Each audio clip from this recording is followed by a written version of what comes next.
we had to do an analysis on the testing that a trucking school did. So we were doing an analysis on the testing that a trucking school did. And it was like, we had 100-page PDF basically. Okay.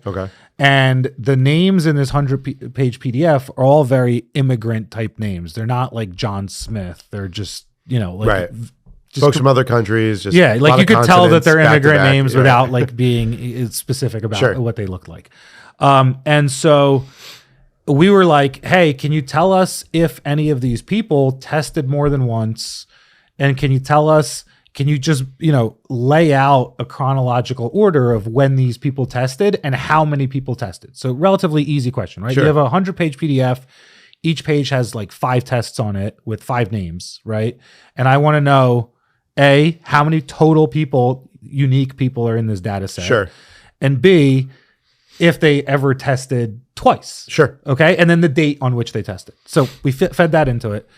And then it spits out what looks like it could be real data, right? And I'm like, okay, great. So I'm like, let me just do a spot check on this data.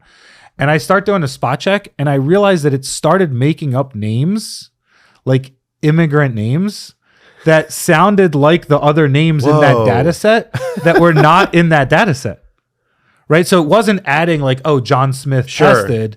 It was added like Vladislav, it just added in. And it added names that sounded like the names that were in there. Was there something when you go back and you think about the prompt, right? Was there something that you were trying to get it to do that, again, it was trying to appease you and give you a piece of information you were looking for? So what I found out that it was doing eventually was that it was just skipping a bunch of pages.